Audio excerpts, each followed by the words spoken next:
still the source.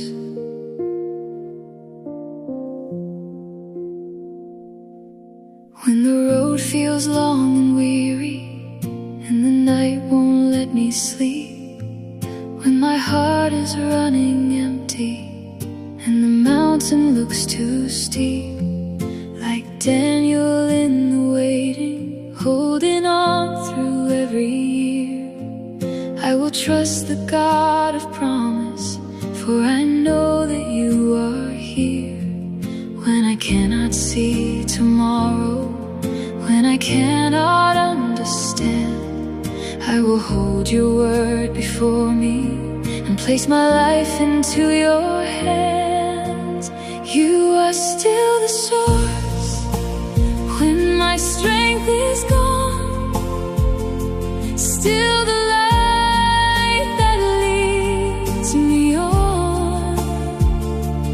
When my life is fading low, your living water freely flows.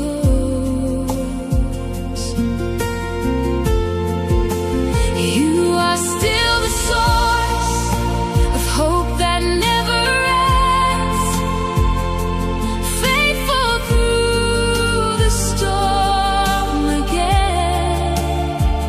When I have nothing left to bring, Jesus, you are everything.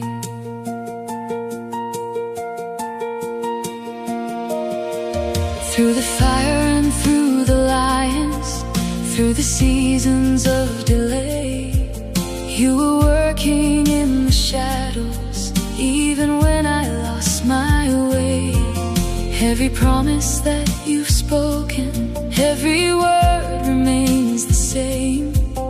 You have never once forgotten, you still call me by my name.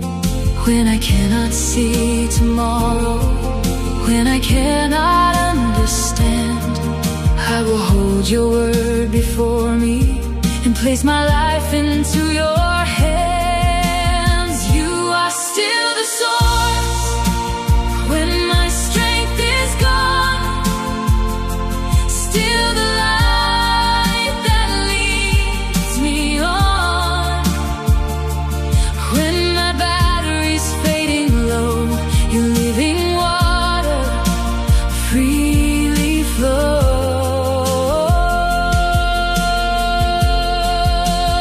You are still the source of hope that never ends, faithful through the storm again. When I have nothing left to bring, Jesus, you are everything. Fill me up so I can overflow. Let your grace through me be shown, not just for me, but for the broken. And not just for me, but for the hopeless. And like a river, let me pour your love into a thirsty world. You are the power, you are the flame. Forever I will praise your name.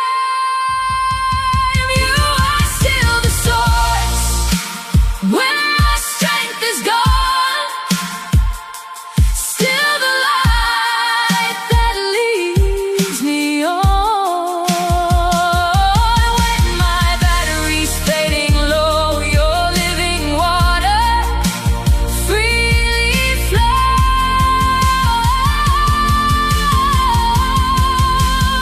You are still the source, my Savior and my friend, faithful to the very end.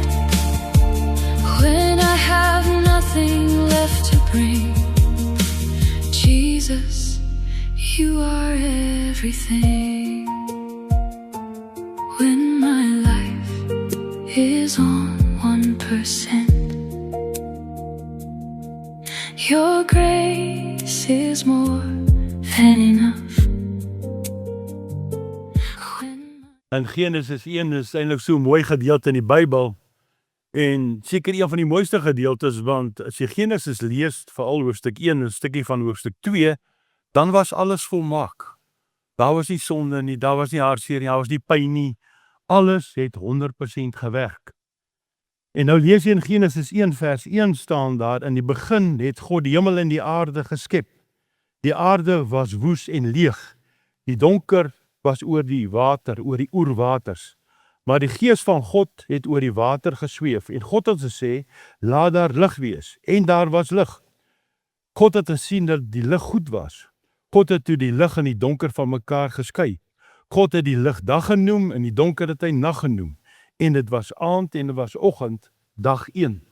En dan skep hy die verskillende dae en dan die laaste dag kom jy en jy lees die mooi verhaal in vers 26.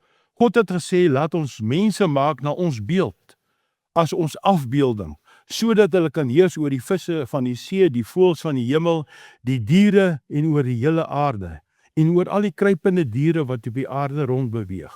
God het die mense skep na sy beeld, na die beeld van God het hy hom geskep. Manlik en vroulik het hy hulle geskep. En dan die laaste vers van hierdie eerste hoofstuk staan, God het na alles gekyk wat hy geskep het, en kyk, dit was baie goed. Dit was baie goed. Ek wonder of jy al tandepasta gevat het, met kamp of in eerstejaars jy ontgroen word of in die weermag daai tyd het ouens altyd tandepasta uitgedruk in jou hare of in jou bed en dis 'n groot gemors. Maar nou wil ek vra, as jy daai tandepasta al as jy uitdruk, kan jy dit weer in daai buisie kry? Ai konne, nie sommer nie. Dis 'n groot gemors. En jy gaan vir ure sit en dit weer indruk en jy gaan mors en weer mors, maar jy gaan nie daai buisie so styf kry as dit was nie. En is iets wat hier gebeur met die skepping. Ons ken die prentjies van die apies. Die een apie hou sy oë toe, hy sien niks nie. Die ander een druk sy ore toe, hy hoor niks nie. Die ander een druk sy mond toe, hy sê niks nie. En is amper iets wat hier gebeur in hierdie hemelse verhaal wat hier afspeel. Ek dink, ek en jy neem baie besluite, maar baie keer is ons lekker stupid, baie keer lekker dom. Baie keer neem jy besluite soos die ou, hy staan op daai stoele wat al klaar skyn staan, en as jy vir hom gaan kyk, dan gaan jy eintlik wag of daaronder staan dat hy val en jy kan vang. Die kans dat daai perd gaan val is amper 100%. En as hy val, dan gaan jy sê, ag, lekker stupid, nee. Maar ek en jy doen nie net sulke stupid goed nie, ons neem baie keer nog groter besluite wat bietjie regtig dom is. En daarom as ek na myself kyk en ek vra, my 3 beste besluite. Is daar een van julle wat net een goeie besluit in jou lewe wil sê wat jy geneem het en waaroor jy bly is? Enigiemand? Ek sien nie 'n hand nie. Enigiemand wat wil praat? Daar's hy. Die Here te aanvaar as my verlosser is sekerlik die belangrikste besluit in 'n mens se lewe. Om matriek te maak is 'n belangrike besluit. Om te besluit ek gaan hard oefen en deel word van die landloopspan of die eerste span. Of ek kyk hierdie girl so en ek sien alle wêreld. Sy is nie te sleg geskep nie. Adam en Eva is gemaak. Adam is gemaak. Toe kom die Here en hy sit vir Adam onder hipnose en hy vat 'n ribbietjie hier, nie uit sy voet dat hy op kan trap of uit die kop dat sy op die kop sit nie. Nee, hier uit sy sy uit en dan staan daar in Hebreëus hy het vir Eva gebou. Hy het haar nie gemaak nie. So as jy 'n meisie in die oog het en jy sien sy tog al nie sleg gemaak, gebou nie, dan praat jy Bybels. Miskien is dit 'n goeie besluit. Hierdie ou of meisie in my lewe. 'n Goeie besluit kan ook beteken jy het al miskien besluit wat wil ek gaan swat. 'n Goeie besluit ek gaan my pa ma eer of my stiefpa, die onderwyser wat moeilik is, ek gaan tog vir hom of haar respek bewys. Dit 'n klomp goeie besluite, baie keer kleiner en groter besluite. Maar wat gebeur baie keer? Ek en jy kom en sê ek het ook baie keer dom, stupid besluite. Ja, mens kan baie keer sommer net blind wees, né? Dis eksamentyd. Ek was op universiteit en nou, jy weet, op universiteit is dit lekker. Jy's daar om rugby te speel. Ek het gestoei, ek het gevry en so af en toe klas toe gegaan. So as jy in die klas kom, dan wonder die meneer, nou wie's jy meneer Botha? Nee, ek was so 3 maande bietjie hier en daar en nou is ek weer terug in 'n klas. So, jy weet hoe gaan dit baie keer op universiteit of as jy moet swat. En nou het ons 'n groot toets. En ek het so 5 vrae geleer en daar's 10 moontlike vrae wat jy kan kry. Lekker stupid, nee, nou spot ek hierdie 5 vrae wat nogal wild is. En nou kom die prof en ek het so 2 van die 3 vrae wat ons gekry het raak gespot en die laaste ene mis. Nou raak my kennis op en ek skryf van nature baie lelik. My skrif is van nature lelik. En nou raak my kennis op en daar so 'n halwe gedeelte van die bladsy oor en ek skryf tyd so groot, so 2 keer oor die bladsy met uitroeptekens. Ek wil eintlik sê, prof, my tyd het opgeraak en die tyd was te min vir hierdie klomp verstand in my kop. Maar eintlik jok ek, my kennis was te min. En nou jok ek vir myself en sê die tyd. Toe die uitslaag kom, toe skryf die prof, meneer Botha, jou gedagtegang is so verwarrend soos jou handskrif. Ek het toe ons getrek het van die onderhoud daarna Kamp de Boot toe kry ek daai vraestel. Ek het 60 vir hom gekry. Maar joh, ek het sleg gevoel toe die prof sê my handskrif is so verwarrend soos my gedagtegang. Dit was 'n stupid besluit. Ek moes harder geleer het betyds begin het. Baie keer in jou loopbaan maak jy 'n verkeerde fout of ek en hierdie ou gaan uit. Dis miskien nie 'n goeie verhouding nie. Hy breek my af. By die skool is daar iemand wat my shame. En ek praat nie daaroor nie, wat my boelie. Of jou verhouding met jou pa of met jou boetie is nie lekker nie. En baie keer noem jy, ja, ek wil amper sê, neem jy dowwe besluite oor mense rondom jou. Baie keer baie naby jou. En dan na die tyd is jy baie spyt. En dit gebeur met elkeen van ons. Ek kan vra, noem 'n klomp goed. Soos die tandepasta, ja, soos hierdie besluite wat ek geneem het, wat kan ek daaraan doen? Aan die einde van die dag kan ek nie veel daaraan doen nie. As ek na myself kyk, dan lees ek hierdie gedeelte en is so mooi gedeelte. Soos ek sê, dis omtrent hierdie gedeelte in die laaste hoofstuk of 2 van die Bybel gaan oor volmaaktheid. God skep hierdie wêreld, daar's hierdie wêreld en elke dag as hy skep, dan sit hy terug, menslik gesproke, amper so met hande en sê, wow, dit was goed. Dit was nice om die lig te skep. Die diere, dit.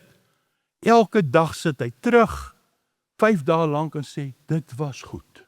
En dan kom hy agter, maar die skepping is nie voltooi nie. En dan kom God en hy sê, ek gaan mense maak. Die kroon van my skepping, die allerbeste. En dan maak God vir Abraham, in die eerste verhaal maak hy vir hom en Eva, in die tweede verhaal staan hy bou vir Eva, hier's 2 mense wat God maak as sy beelddraers. Selem die Griekse of Hebreëse woord daar beteken God se skaduwee. As ek hier staan, dan sien ek my kop, die lig gooi, hier is skaduwee. As ek so maak, dan is hier 'n skaduwee van my hand. Hierdie hand is Jan Botha se hand, maar dis nie Jan Botha nie. Ek is God se skaduwee, ek is nie God nie. Daar's iets goddeliks in elke mens. Cilium Regionis noem ons in die teologie. God het elke mens, maak nie saak watter taal jy praat, watter kleur jy het, watter land jy woon nie, God het in elke mens van sy skepping iets goddeliks gesit.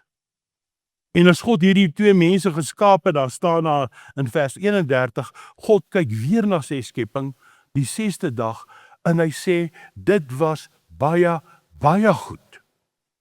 2 keer sê, dit was dubbel goed.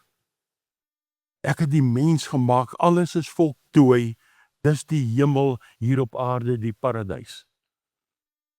En nou sal ons sê, ai man, sou die storie nou hier ophou, dan het ons daarom lekker gelewe, elke dag in die paradys, geen worries nie, jy kon nie verkeerde besluite neem nie, jy het net rustig gelewe, God was daar, hy was in die aandbind, hy het met sy mens gepraat, hulle het 'n persoonlike verhouding met hom gehad, hulle was lief vir hom, hulle het hom gedien. En dan op 'n dag kom die slang daar en hy sê vir Eva, het God gesê julle mag van geen van hierdie bome eet nie, al hierdie mooi bome, mag julle van niks eet nie? Nee, God het gesê julle mag van alles eet, behalwe hierdie boom, van kennis en goed en kwaad. Hoor jy die Satan se leuen? Het God gesê julle mag niks eet nie, van die bome nie? Nee, God het dit nie gesê nie. En dan weet ons, praat hy met Eva en Eva luister en sy pluk die appel of wat dit ook al was en sy eet dit en sy gee vir Adam ook. En die oomblik toe hulle daai vrug hap, Dis dan moeilikheid. Want hulle luister nie wat God sê, en hulle luister vir die slang. Hulle maak soos hulle wil, want hulle het gehoor, jy kry wysheid as jy hierdie vrug eet. En hier kom God en sê, wat het jy nou gemaak? Wat het jy nou gemaak?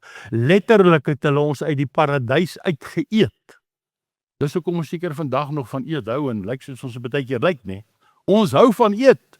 Eva eet ons uit die paradys uit, daar is sonde en dit is sleg. Dis verskriklik sleg. Dan weet ons, hulle word uitgedryf en hulle gaan daar by die poort van die paradys uit. En die volgende wat jy hoor, dat kinders, Kain en Abel. En binne die eerste hoofstuk of 3 gebeur daar weer iets. Kain en Abel offer, Kain se offer word nie aanvaar nie. En wat gebeur? Hy maak vir Abel dood. Kom maar net so in die begin, moeilikheid, dom besluite, lekker stupid kan ons sê. En nou sê ek vir myself, daar in Eden loop goed verskeur. Hierdie volmaaktheid word iets wat stikkend is. Dit gaan oor 'n oomblik wat verkeerd loop, 'n verkeerde besluit, en die hartseer is, wat maak Eva en Adam? Adam sê dis die vrou. Die vrou sê nee, dis die slang. Die slang lyk my kon nie praat nie, hy was stil. Maar die hartseer is, dis blame shifting. Dis daardie en dis nie ek nie. En ek dink dis die hartseer van hierdie verhaal. Hierdie verhaal sê maar net, wat moet gebeur met my en jou? Ek en jy moet regtig voluit lewe elke dag. As ons voluit lewe, wat gebeur? Dan kan daar herstel kom. Maar as jy hierdie verhaal lees en jy kom agter wat hier aangaan in hierdie verhaal in die detail, dan kom jy agter dat goed gebeur wat nie so goed was. God sê, jy's die kroon van my skepping, jy's die beste wat ek geskep het. Erik het vanoggend in sy preek verwys na daai gedeelte in Eksodus 19 vers 5.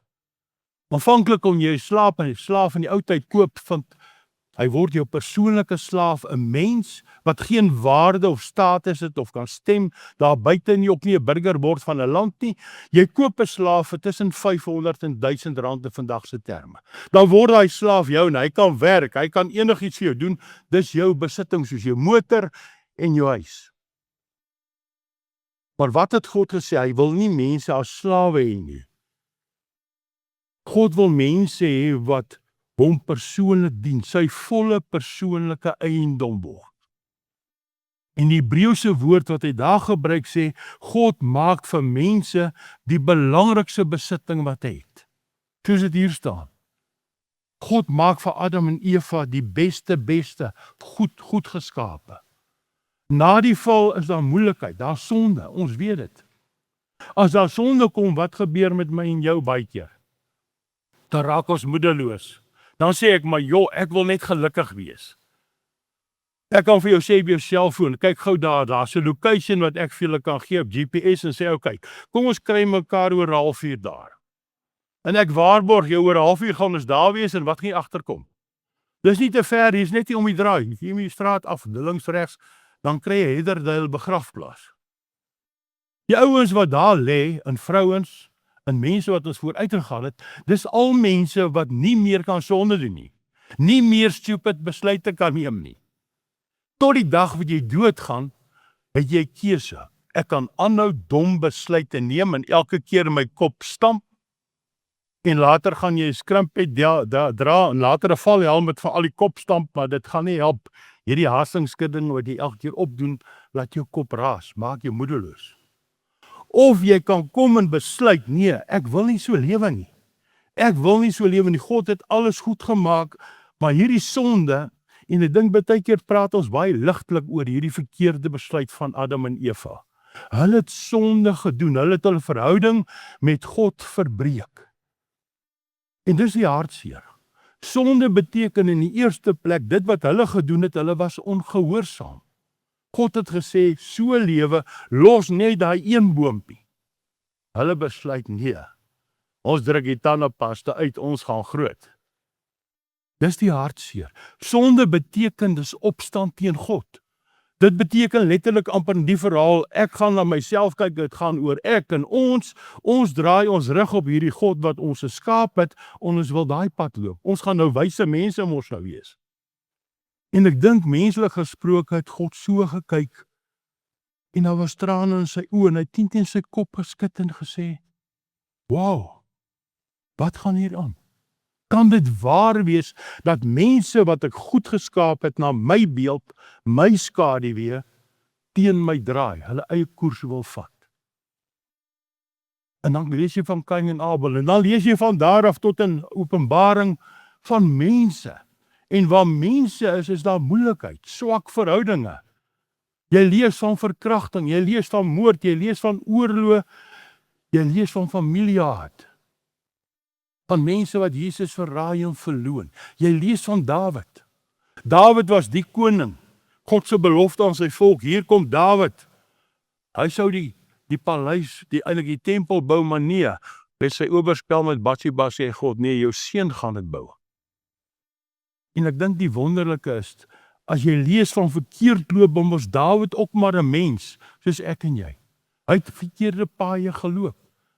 Hy het sonde gedoen, hy het mense laat doodmaak. Hy het oorspel gepleeg met 'n ander ou se vrou, die man laat doodmaak, en hy gaan 'n ruk aan, en dan kom hy tot sy sinne, en dan lees jy Psalm 32 en Psalm 51, kom Dawid en sê, soos Adam en Eva het ek my oë toegemaak, soos die apies, my ore, ek het nie vir u geluister nie, en my mond, ek het net aangegaan.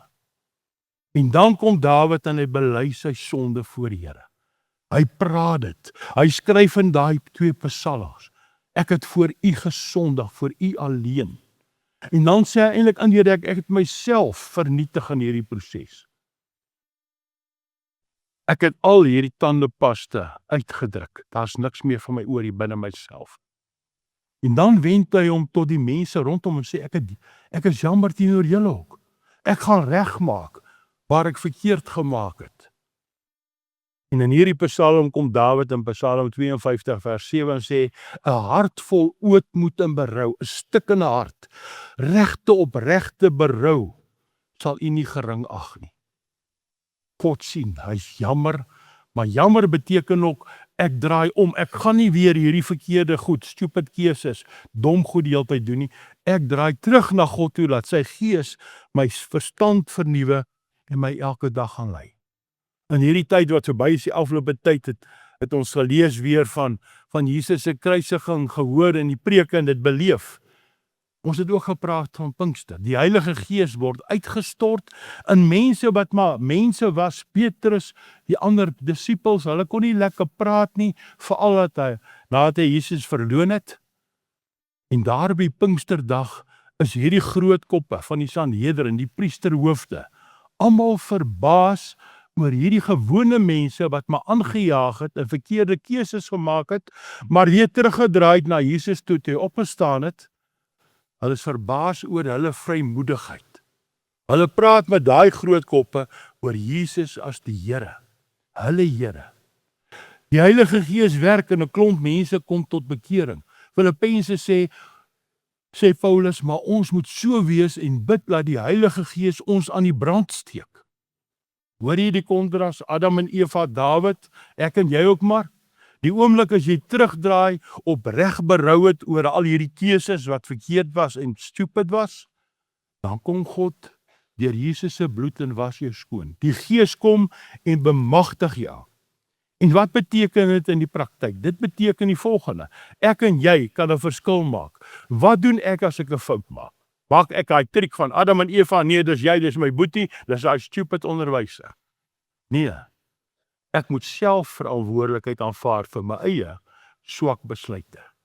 Die tweede ding is, wat is die gevolge baie keer van hierdie swak besluite? Partykeer gaan jy miskien eksamen dop, partykeer gaan jy miskien nie die span kry nie. Partykeer gaan jy 'n bietjie verder. Die meisie is swanger.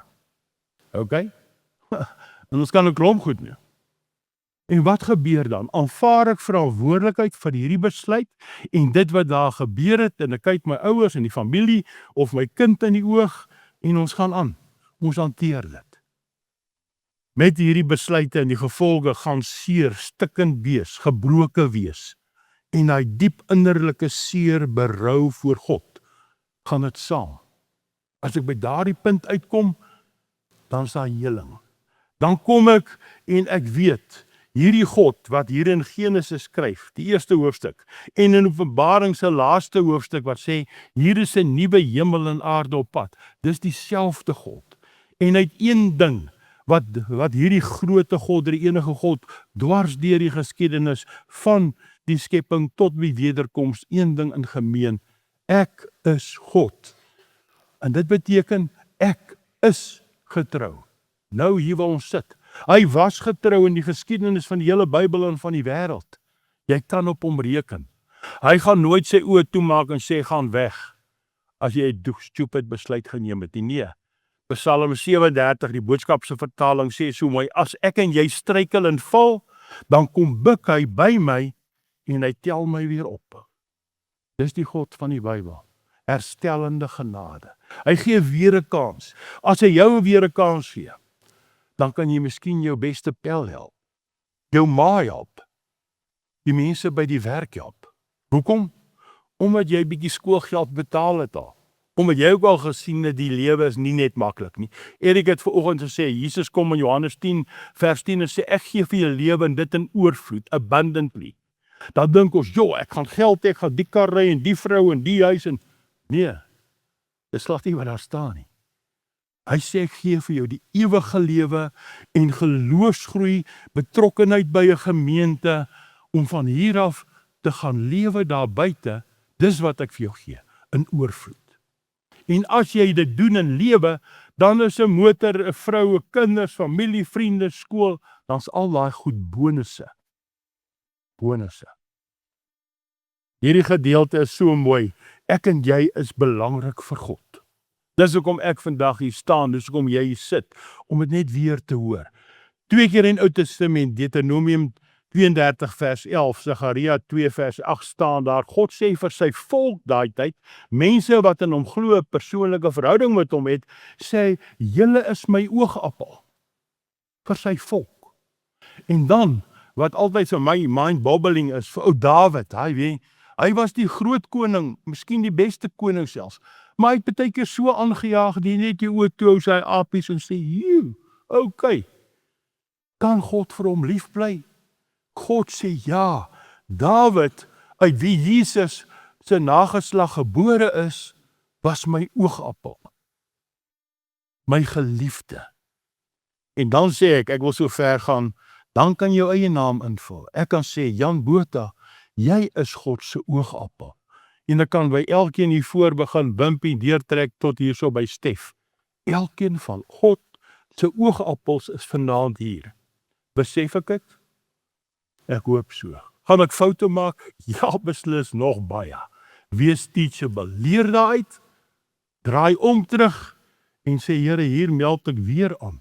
Vir die soveelste keer. The Wounded Healer skryf juis oor gebrokenheid. Ek en jy is mense wat gebroken is, maar uit my eie gebrokenheid en my heel word en betrokkenheid by die gemeente, by die vakansieprogram, waar ook al, kom ek nou en ek deel God se genade uit, as 'n broken healer. Ek maak ander mense heel. Hoekom? Ek is 'n medewerker van die heilige, almagtige God, wie se oogappel ek is. Amen. Ag Here, ek weet nie altyd wat om oor myself te sê nie, is my ou koppietjie raas baie keer, of ek maak 'n groot fout, of 'n blaps, of ek kom miskien iemand wetend of onwetend te na, of ek sê iets wat ander kan seermaak, dan sê ek net, wanneer gaan jy leer? Lekker stupid. Maar dankie dat u juis vir stupid mense soos ek en elkeen van ons weer 'n kans gee. Herstellende genade. Jesus sterf aan die kruis, vir eens en vir altyd, vir al my stupid besluite, sondes, en hy gee my weer 'n kans. Soos vir Petrus, soos baie ander mense in die Bybel, vir Dawid, en so kan ek baie opnoem, elkeen van ons. En dan sê ek maar net, genade onbeskryflik groot. U het alles goed gemaak. Here, Help ons dat ons sal optree, betrokke raak by ons gemeenskap, by die skole, die uitreike, vir iemand 'n truitjie te gee, 'n teddybeertjie, kos te gee in hierdie koue winter. As ek gaan jag van hy skenkels op vleisjie sê, maak bors vir hierdie mense, hier skenkels, maak potjie. Iets wat hulle nie ken nie. Dat ons mense se harte sal oopbreek, omdat ons hierdie amazing grace van U ontvang het. Dat ons dit kan uitdeel, omdat U so gratis vir ons U genade uitdeel elke dag. Dan word ons skeppers, medeskeppers van 'n beter Pretoria Noord, 'n beter Gauteng, 'n beter Suid-Afrika, 'n beter wêreld. Gebruik ons deur U Gees waar ons mag wees elke oomblik as U oogappels, so te lewe dat U verheerlik word. Amen. Hier julle uit met hierdie mooi seënbede, dis 'n ou Fransiskaanse seënbede eeue oud. Kom ons luister mooi na die woorde en gaan lewe dit as God se oogappels. Mag die Here jou seën met ongemak oor maklike antwoorde, halwe waarhede en oppervlakkige verhoudings, sodat jy die diepte van jou hart kan leef. Mag die Here jou seën met woede oor onreg en die uitbuiting van mense, so jy kan werk vir geregtigheid en vrede. Mag die Here jou seën met trane wat jy stort vir mense in pyn, mense wat verwerp word, mense wat honger ervaar en geweld, sodat jy hand kan uittrek en hulle pyn in blydskap kan verander. En dan die mooi, mag God jou seën met genoeg dwaasheid om te glo dat jy 'n verskil kan maak in hierdie wêreld, sodat jy die dinge sal kan doen wat ander mense dink nie gedoen kan word nie. Die genade van God ons Vader, die liefde van Jesus ons Here en oudste broer en die Heilige Gees wat ons elke dag aan die brand steek, sal met julle wees as God se oogappels wat lewe tot sy ere die week op. Amen.